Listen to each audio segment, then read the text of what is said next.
어제 코로나19 신규 확진자 수가 1,500명대로 떨어지면서 일주일 전보다 500명 가까이 줄었습니다. 하지만 일상 곳곳에서 집단 감염이 계속 이어지고 있고 또 내일까지 한글날 연휴로 이동량도 늘 것으로 보여 확산세가 다시 늘지 않을까 걱정도 됩니다. 이동훈 내과 전문의와 코로나19 백신 접종 상황까지 다 정리해 보겠습니다. 어서 오십시오. 네, 안녕하십니까? 네. 일단 2,000명 아래로 떨어졌습니다. 어제도 2,000명 아래, 오늘 나온 발표도 2,000명 아래로 떨어졌는데요. 추석 연휴 이후 3,000명대까지 나와서 걱정이 컸는데 이제 어느 정도 안정세다라고 봐도 되겠습니까? 예, 지금 이제 어제 오늘은 아마 휴일 연휴가 영향이 있어서 예. 확진자가 약간 적게 나오는 경향이 있거든요. 그래서 전체적인 이 주 평균을 좀 보시면 좀 쉽게 이해가 갈 건데요. 예. 우리가 추석 전에는 한 1,800명 정도 됐다가 네. 추석 이후에 뭐 하루 이틀 정도 한 3,000명까지 올라간 적이 있었죠. 그렇죠. 전반적으로 한 2,000명, 추석 이후 2,000명 정도 됐었습니다. 그러니까 예. 한 10% 정도 늘었다라고 생각을 하셔야 될 것 같고요. 네. 저게 사실 걱정했던 건 추석 때 많은 분들이 지방으로 가셔서 예. 지방까지 전파가 되고 또 수도권 다시 전파가 될 것을 걱정했는데요. 네네. 좀 다행스러운 것이라고 평가해야 될지 모르겠지만 지방의 영향은 좀 제한적인 것 같습니다. 네. 그리고 또 어떻게 보면 수도권의 그 확산은 계속되고 있는 것 같고요. 아무래도 백신이 어느 정도 효과는 보고 있다 이렇게 봐야 되는데 또 한 가지 문제는 백신을 맞으신 분들이 또 사회적 활동을 좀 많이 하고 있거든요. 예. 그러다 보니까 백신 맞지 않으신 분도 같이 영향을 받아서 사회적 활동이 늘어나면서 조금씩 늘어날 가능성도 배제할 수는 없을 것 같습니다. 그렇군요. 조금씩 다시 또 늘어날 가능성을 배제할 수 없는 상황이다. 특히 지금 또 사흘간 연휴가 시작되지 않았습니까? 그래서 수도권 중심의 확산세가 또 이 수도권 외의 지역으로 확산하지 않을까 걱정이거든요. 네, 맞습니다. 지금 오늘도 굉장히 많은 분들이 그 여행을 가신 것 같아요. 단풍도 굉장히 아름답게 물들어 있기 때문에 예. 어저께 지인분도 뭐 굉장히 많은 분들이 가셨다 이렇게 주차할 데가 없다 이렇게 말씀하시는 거더라고요. 그렇군요. 예. 근데 이렇게 되면은 이제 문제는 이제 아무래도 지방이나 이런 데서 식사를 하시게 될 경우가 많은데요. 예. 식사 모임을 통해서 또 전파가 될 수가 있고요. 또 이동하는 과정 중에서 뭐 단체 버스를 탄다든지 이런 과정 중에서 좀 문제가 될 수가 있거든요. 그래서 지금 어떻게 보면 사회적 거리두기가 상당히 약간 좀 완화된 것 같다, 긴장이 좀 완화된 것 같다 이런 느낌이 들기 때문에 기본적인 원칙에 좀 충실하셔야 될 것 같고 아무래도 예. 생활 방역이라죠. 마스크 착용이라든지 손 씻기 그리고 식사 시간에는 마스크를 벗을 수밖에 없지만 식사가 끝나면 꼭 마스크를 다시 착용하셔서 네. 대화하는 그런 습관도 좀 필요하지 않을까 생각이 됩니다. 그렇군요. 그리고 지금 관광지에서 서울로 돌아올 때요, 수도권으로 돌아올 때 보면 임시 선별 검사소가 곳곳에 설치되어 있지 않습니까? 임시 선별 검사소에서 일단 검사받고 오는 것도 중요할 것 같은데요. 예, 맞습니다. 지금 저희 오늘도 휴일인데 많은 분들이 거기서 기다리고 계십니다. 예. 조금이라도 몸이 불편하시면은 오실 때 임시선별 검사소에서 검사를 받고 확인하시고 업무에 복귀하시는 게 좋겠죠. 예. 아무래도 일상 근무하시면서 또 몸이 불편하다 그러면 또 검사하러 가시기도 좀 불편하실 테니까 지난번 추석 연휴 때도 이게 굉장히 큰 효과를 거뒀던 것 같아요. 그래서 네. 귀경길에 반드시 꼭 불편하시면은 검사를 해보신 게 좋지 않을까 생각이 듭니다. 알겠습니다. 그리고 걱정스러운 게 이제 집단 감염이 곳곳에서 나타나고 있어요. 저희가 앞서 교회를 연결해 봤고요. 최근에 시장에서도 계속 집단 감염이 나오고 있잖아요. 그런데 송파구 가락시장 같은 경우에는 지금 집단 감염이 40일째 이어지고 있고요. 800명이나 나오고 있거든요. 어떻게 봐야 되겠습니까? 지금 이제 송파구 가락시장뿐만 아니라 재래시장들 약간 예. 좀 취약한데 사실 우리가 위드 코로나 이야기를 하시면서 위드 코로나 준비를 좀 하셔야 됩니다. 그래서 밀폐된 공간, 밀접한 공간, 그리고 또 이렇게 대화하실 때 마스크를 벗고 대화한다든지 이런 것들이 많이 발전이 됐다고 합니다. 그래서 예. 송파구 가락시장 이번뿐만 아니라 또 작년 11월이나 올해 5월에도 한 번 있었었거든요. 네네. 그래서 아마 이번에 세 번째가 되는 것 같은데 확진자가 굉장히 많이 늘어나게 되면 저희 역학조사관들이 역학조사하기가 상당히 어려울 수가 있어요. 그래서 그렇군요. 어떻게 예. 보면은 추적 과정도 좀 어려울 수가 있기 때문에 예. 그 여파도 좀 있다라고 생각이 들고요. 지금 확진자를 자세히 분석을 해보니까 주로 종사자분들이 많더라고요. 대부분 예. 한 500명 이상 종사자분이고 그 가족분들이 많습니다. 그러니까 그 평소에 어떻게 보면 직장이나 가족 생활을 하면서 밀접하게 접촉하시는 분들, 꼭 가락시장뿐만 아니라 작은 직장이라든지 점심 식사하시는 분들 이런 분들 굉장히 많습니다. 예. 이런 분들을 통해서 전파가 될 수가 있는데 중요한 것은 아프실 때는 빨리 검사를 하셨어야 되는데 아프시면서도 일을 하시려고 하시는 분들이 좀 있어요. 뭐 생계 때문에 그리고 여러 가지 가정 형편 때문에 일을 하시는 분인데 이런 분들에 대해서 우리 중앙정부 차원에서도 적극적인 좀 지원이 필요하지 않을까 생각이 들고요. 예. 지금 가락시장은 약간은 좀 주춤하고 있는 것 같긴 합니다. 네. 알겠습니다. 이 가락시장 이야기 잠깐 더 해보면 지금 40일째 이어지고 있다는 것은요. N차 감염이 거의 8차, 9차 감염까지 이어지고 있다라고 보면 되겠습니까? 예, 지금 이제 가락시장이 그렇게 많이 있었다는 건 그 주변 다른 예. 분들도 지역사회 감염이 좀 있을 수 있기 때문에 예. 주변 분들도 조금 조심하실 필요가 있을 것 같습니다. 알겠습니다. 이 돌파 감염 사례가 계속 나오고 있어서 걱정인데요. 이 시장 관련 확진자 보니까 36%가 돌파 감염이라고 하더라고요. 어떤 얘기입니까? 이게 우리가 그 백신 접종을 했을 때 모든 백신들이 100% 완벽하게 보호해줄 수는 없습니다. 그래도 사실은 36%면 상당히 높지 않습니까? 예, 그렇습니다. 지금 우리 그 코로나 백신들이 상당히 잘 효과가 있는 걸로 나왔기 때문에 80~90% 이상 좋은 효과를 보여주고 있지만 예. 여전히 이제 높은 농도의 바이러스에 접촉할 경우에 예를 들면 굉장히 많은 바이러스에 접촉할 경우에는 우리 갖고 있는 항체들이 다 소모가 되면은 결국은 이 돌파감이 일어날 수가 있고요. 그리고 최근에 연구 결과에는 백신을 맞으신 분들의 항체가 좀 네. 떨어졌을 경우에 돌파감이 된다 이런 이야기도 있습니다. 특히 지금 우리가 맞고 있었던 아스트라제네카나 화이자 백신들이 한 4~6개월 이상 지나가면은 항체가 조금씩 떨어지는 현상들이 보여지고 있거든요. 그렇군요. 그래서 예. 지금 정부 차원에서도 추가 접종을 좀 계획하고 있는 것 같고요. 우리가 봄에 2월 달에 맞으셨던 분은 지금 6개월이 지금 지나가고 있기 때문에 지금 접종하신 지 6개월이 지나셨던 분들은 더욱 마스크라든지 손위생 같은 걸 충실하게 할 필요가 있을 것 같습니다. 알겠습니다. 돌파 감염. 일단 백신을 맞았어도 면역력이 떨어질 수 있고 특히 백신을 완료한 지 5개월 이상이 지나면 면역력이 떨어지기 때문에 부스터샷 지금 우리도 접수를 받고 있는 상황이죠. 예, 그렇습니다. 지금 2월 달, 3월 달 6개월이 지나신 분들은 지금 신청을 받고 있는데요. 그 기존에 맞았던 백신 종류하고 화이자 지금 하고 모더나 접종 이렇게 되고 있는데요. 화이자 백신을 맞았던 분들은 화이자로 아마 접종이 될 것 같습니다. 그래서 그렇고요. 모더나는 아직 많이 접종이 일어나지 않았기 때문에 6개월 되신 분들은 저희가 좀 파악을 해봐야 될 것 같습니다. 예, 부스터샷. 부스터샷은 반드시 맞아야 되는 겁니까? 예, 지금 약간 논란은 됩니다. 근데 그런데 여러 연구 결과에서는 특히 이제 고위험군들이라고 하죠. 면역이 좀 떨어졌던 분들이라든지 기저질환 있으신 분들, 어르신 같은 경우 특히 요양원 같이 이제 뭐 여러 가지 취약하신 분들은 부스터샷을 하시는 게 아마 그 위중증 농도를 좀 낮춰주는 데 큰 효과가 있다 이렇게 알려져 있기 때문에 저희 정부 차원에서도 좀 적극적으로 고려하고 있는 것 같습니다. 알겠습니다. 미국 같은 경우에는요 추가 접종을 승인받은 백신은 화이자가 유일하죠. 예, 그렇습니다. 미국은 이제 아스트라제네카가 아직 승인이 안 났기 때문에 화이자만 지금 하고 있고 모더나랑 노바백스가 아마 추가적으로 승인을 신청하고 있는 것 같습니다. 3차로 노바백스를 맞는 것은 어렵겠네요, 일단. 지금 노바백스가 사실은 저희가 많이 기대하고 있던 백신 중에 하나였던데요. 네. 왜냐하면 그동안 우리가 흔히 사용하고 있던 백신들하고 비슷한 단백질 계통의 접합 백신입니다. 그래서 보관도 용이하고 상당히 이제 효과도 부작용도 적을 거로 기대를 하고 있는데 네네. 승인이 약간 좀 지연이 되고 있더라고요. 그래서 지금 3상까지 다 끝난 상태고 아마 부스터샷까지도 최근에 연구를 했었는데 부스터샷도 상당히 효과가 있다 이렇게 나오고 있었습니다. 그래서 아마 승인이 되면은 지금 이제 그 백신 맞고 이상 반응이 있으신 분이 좀 많으시거든요. 가슴이 답답하다, 머리가 아프시다, 아니면 전 심각한 이상 반응 때문에 추가 접종을 좀 보류하고 계신 분들이 많은데 이런 분들에게는 오히려 이게 서로 다른 계열의 백신이기 때문에 좀 고려해도 되지 않을까 생각이 됩니다. 알겠습니다. 정부가 지금 11월 초를 목표로 단계적 일상 회복 지금 할 것이다라고 발표를 하지 않았습니까?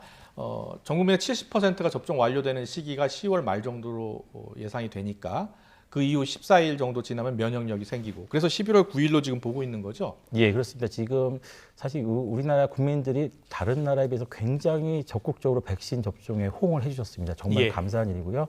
특히 일선 의료기관 선생님들, 접종하신 간호사분들 굉장히 많은 업무에 시달리셨는데 그래도 그런 여러 가지 분들의 노력 때문에 사실은 저도 이렇게 높을 줄 몰랐어요. 90%가 넘는 접종률이라는 것은 아마 전 세계적으로 있을 수가 없는 접종이라고 생각이 들고요. 지금 1차 접종 90%가 넘었습니다. 어르신들은 60대 이상 분들은 거의 넘었거든요.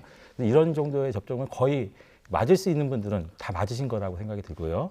접종 완료. 일부 약간 좀 꺼려하시는 분들, 알러지라든지 기저질환이 있는 분들이 아마 접종을 약간 보류하고 있는 것 같은데요.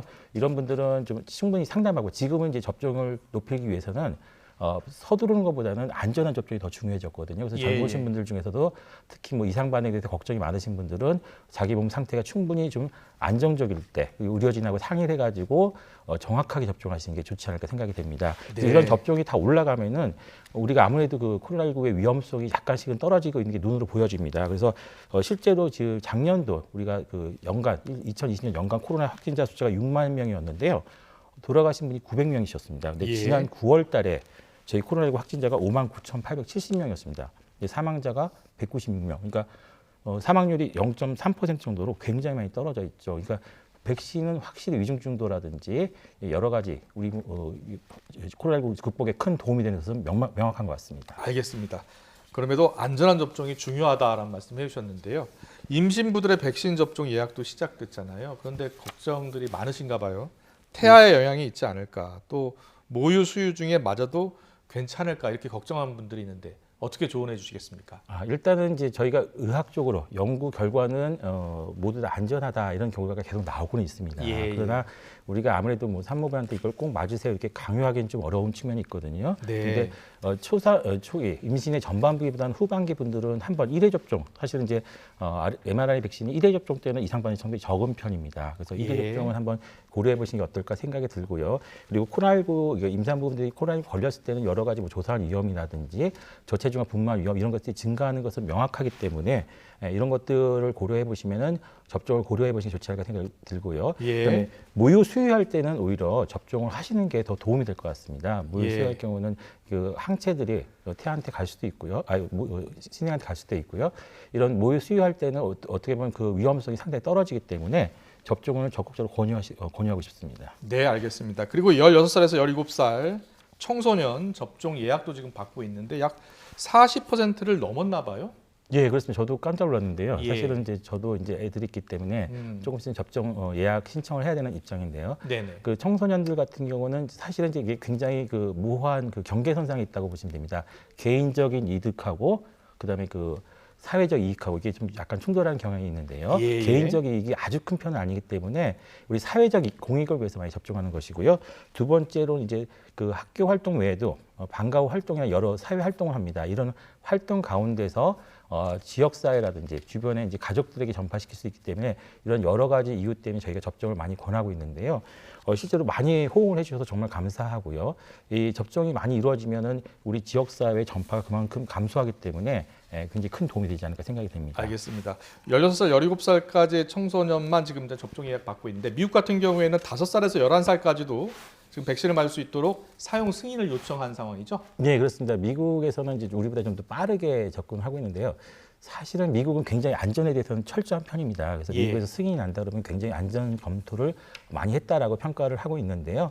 그래서 5세에서 11세까지 용량을 약간 줄였더라고요. 3분의 1 용량으로 백신 접종을 이제 하고 있는데 이제 국가별로 이거 약간 차이가 납니다. 어떤 국가는 1회 접종을 하고 어떤 국가는 2회 접종하는 경우도 있는데 아마 2회 접종 때 이상 반응이 좀 더 늘어나는 경향이 있기 때문에 아마 그런 것을 고려해서 아마 한 것 같고요. 예. 우리나라도 한번 이런 임상 실험 같이 하면 좋지 않을까 생각이 듭니다. 물론 이제 학생들을 모으기가 좀 어려워서 좀 진행이 쉽지는 않을 것 같은데 외국의 그 임상 연구는 이제 외국 아시아인이 아닌 백인이나 흑인을 주로 대상으로 했기 때문에 우리랑 약간은 체형이 다를 수가 있습니다. 그래서 그렇군요. 그런 것도 좀 고려하면서 저희가 접근하는 게 어떨까 하는 생각도 듭니다. 알겠습니다. 그리고 부작용 얘기 조금만 더 해볼게요. 앞서 이제 호흡곤란도 있고 부작용들이 자주 여러 가지 형태로 나타나고 있다고 하셨는데 머더나 백신의 경우에 탈모가 왔다, 심각한 탈모가 왔다라는 국민청원이 올라오고 있습니다. 실제로 전 세계적으로는 좀 부작용 사례가 어떻습니까? 주로 이제 mRNA 백신은 저희도 이제 현장에서 많이 경험해 보는데요. 예. 신근염, 신남염이 그렇게 많지는 않습니다. 근데 언론에서 많이 보도가 되고 워낙 네. 치명적이다 보니까 의료기관 방문이나 문의는 굉장히 많습니다. 예. 그래서 많은 분들이 검사를 하고 이제 이상이 없다라는 것을 확인하고 이제 가시는 경우가 많은데요. 예. 전신적으로 이제 근육통이나 이런 탈모 같은 증상, 탈모는 좀 드물긴 하지만 네. 그런 신체적 증상들은 좀 나타나는 편입니다. 저희가 이제 그 이상 반응을 나눌 때 뭐 1단계 경미한 이상 반응, 2단계는 좀 이렇게 입원까지 하는 이상 반응, 3단계는 중환자실 가는 이상 반응 하는데 1단계 이상 반응은 과거에는 그렇게 저희가 많이 모니터링 하지 않았는데요. 이번에 그 코로나19 백신은 저희가 좀 많이 모니터링 하는 편입니다. 그래서 작은 이상 반응도 저희가 다 이제 문의를 받고 있기 때문에 상대적으로 과거보다는 굉장히 많이 우리가 숫자가 올라가는 경향이 있는 것 같고요. 실제로 문의는 많지만 치명적인 경우는 그렇게 많지는 않았던 것 같습니다. 심각한 탈모를 겪고 있다는 분들 좀 시간이 지나면 다시 회복합니까? 어떻습니까? 이거는 좀 지켜봐야 될 것 같습니다. 일단 회복하실 수도 있는데 지금 우리가 아직 충분한 시간을 좀 봐야 되거든요. 그래서 그 모발의 그 재생 주기가 있기 때문에 주기를 좀 보셔야 될 것 같습니다. 알겠습니다. 자, 앞서 잠시 이야기 나눠봤습니다만 정부가 이달 말쯤에 국민의 70% 접종 완료를 달성할 수 있을 것으로 전망하고 있고요. 단계적 일상 회복이 가까워졌다는 얘기입니다. 지난주 국정감사장에서 나온 얘기를 잠깐 듣고 오겠습니다. 11월 9일쯤은 위드 코로나로 갈 수 있는 여러 가지 조건이 된다. 그다음에 그 위드 코로나는 어떤 지침이나 이것은 뭐 세부적으로 따듬어진 건 없지만 그때부터 이제 단계적 일상 회복은 가능하겠다. 이런 이야기죠. 시작을 네. 해볼 수 있겠다는 말씀입니다. 시작을 해볼 수 있겠다는 말씀입니다. 정은경 청장이 이렇게 이야기했는데 하루 신규 확진자가 또 5천 명 안팎까지 늘어날 수 있다. 이것도 우리가 고려해야 된다라고 하더라고요. 네, 지금 물론 대비는 해야 될 것 같습니다. 예. 5천 명이나 1만 명까지 간다는 것을 시뮬레이션 해가지고 그때 우리가 어떻게 대응할 것인가를 고려해야 되는데 예. 현재 지금 저희가 2,000명에서 3,000명 그 확진자가 발생했을 때 잘 대응하고 있는 것처럼 보이지만 꼭 그런 건 아닙니다. 지금 중환자분들이 좀 약간 줄어들다 최근에 다시 늘어나고 있고요. 예. 그리고 지금 중환자 치료를 하는 방식 자체가 정상적인 우리 체계는 아닙니다. 정부가 행정명령을 통해 가지고 일종의 동원한 상태거든요. 그러니까 어떻게 보면은 약간 인위적인 방법으로 유지가 되고 있는 상태라고 보셔야 될 것 같고요. 예. 그렇기 때문에 아마 5천 명, 1만 명 넘어가면은 이제 이게 의료 체계에서 상당히 부담이 되기 때문에 집에서 재택 치료라고 하죠. 재택 치료를 적극적으로 고려하지 않으면은 좀 곤란할 수가 있을 것 같기 때문에 예. 지금도 정부도 아마 재택 치료를 지금 굉장히 많이 준비를 하고 있는 것 같습니다. 자, 재택 치료 중요한 게요. 치료도 중요할 것 같고 격리하는 것도 중요할 것 같습니다. 어떻게 하는 겁니까? 그러니까 재택 치료는 지금 사실은 이게 경기도에서 제일 먼저 시작을 했었어요. 예. 그래서 봄부터 꾸준히 준비를 하고 있었는데 경증 환자분들을 저희가 생활치료센터라는 곳에서 이제 관리를 하고 있었는데 사실은 이게 전염성이 강한 질환을 처음 경험하기 때문에 우리가 거기 모셔다 두고 이제 격리한다는 측면이 좀 더 강했었거든요. 그런데 사실은 이제 그 생활치료센터 경험을 누적되다 보니까 예. 우리 일반적인 그런 우리 감기 치료랑 별로 큰 차이가 없었습니다. 어떻게 예. 보면 열람에 해열제를 드린다든지 대증요법이 많았었기 때문에요. 그래서 지금 저희가 재택 치료를 하는 목적은 이런 경증 환자를 집에서 잘 격리, 이미 1년 동안 잘 경험했기 때문에 격리하시고 지역 의료기관도 좀 참여를 해가지고 예를 들면 우리 주치의 선생님들은 내 병에 대해서 평소에 드시는 약을 다 알고 있을 거 아닙니까? 예. 그러면 이제 처방을 받거나 관리를 받는 게 궁극적인 목표입니다. 그런데 아마 지난주에 약간 그 빠르게 언론에 보도가 됐어요. 그래서 예. 아마 이번 주부터 각 지역 뭐 의료계라든지 지자체에서 아마 논의가 이루어질 것 같고요. 아마 경기도는 지금 준비를 많이 했기 때문에 조금 시작이 되고 있는데 또 확진자가 많지 않은 지방들은 경기도랑 이렇게 서로 의견을 교류하면서 이 재택치료의 경험을 좀 공유를 해야 됩니다. 저희 의료계도 갑자기 재택치료를 할 수가 없기 때문에 예. 그 내부적인 전문적인 의견 교환이 있으면은 좀 더 안전한 그 겨울을 맞이하는 데도 큰 도움이 되지 않을까 생각이 됩니다. 알겠습니다. 충분히 좀 준비를 해야 될 것 같아요. 네. 네, 알겠습니다. 오늘 코로나19 상황은 여기까지 듣겠습니다. 이동훈 내과 전문의와 함께 알아봤습니다. 잘 들었습니다. 감사합니다.